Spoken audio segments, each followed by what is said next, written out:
frequently asked by individuals who are in the health and wellness industry, how do you attract healthcare professionals into the wellness industry? Physicians have received very little training in nutrition and absolutely no training in nutritional supplementation. They are basically disease-oriented and drug-oriented.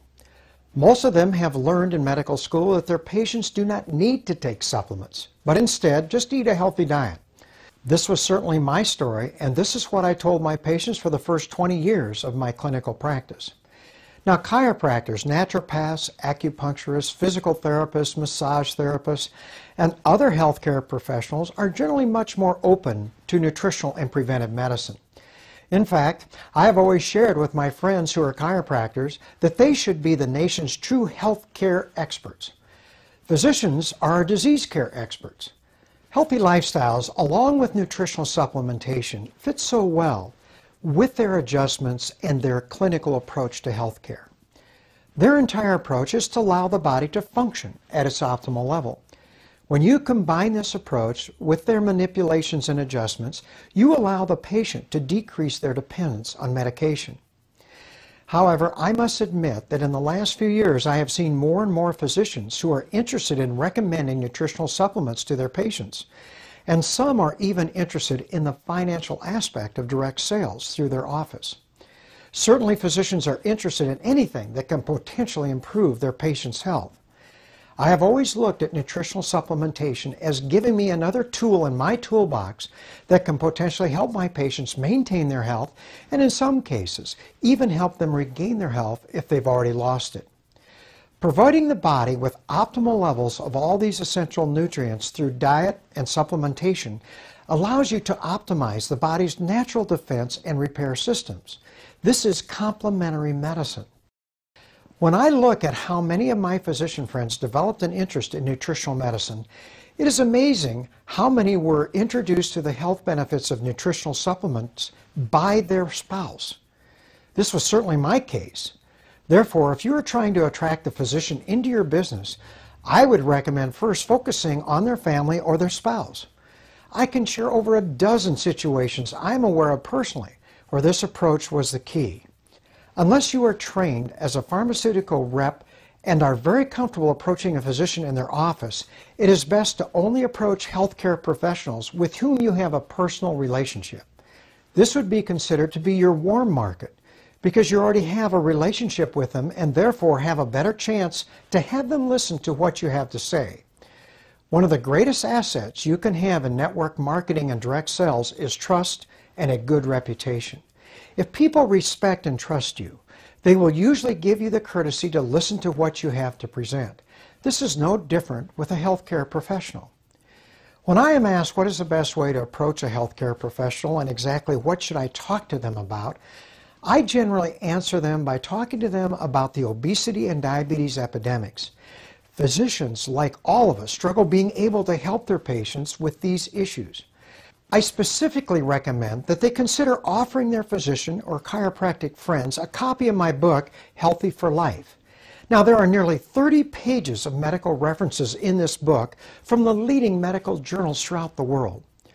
This is what physicians want to see.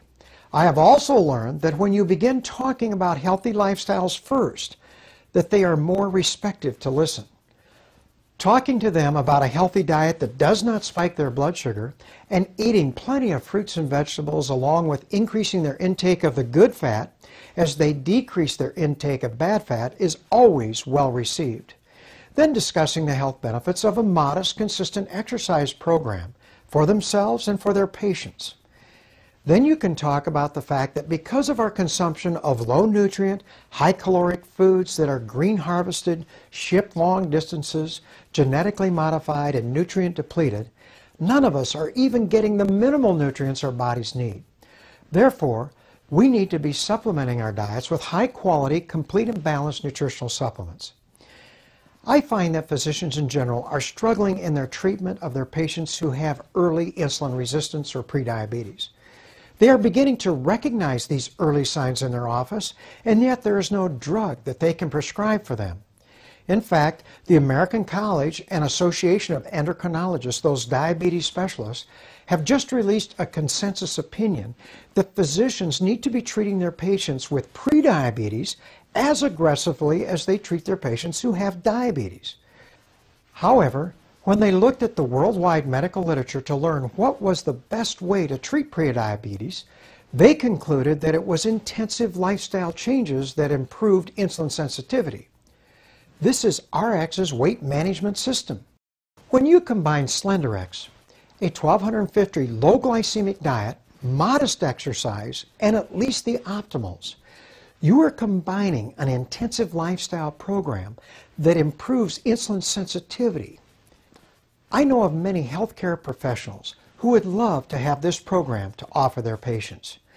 You literally have the answer to the obesity diabetes epidemics that you can share with the healthcare community.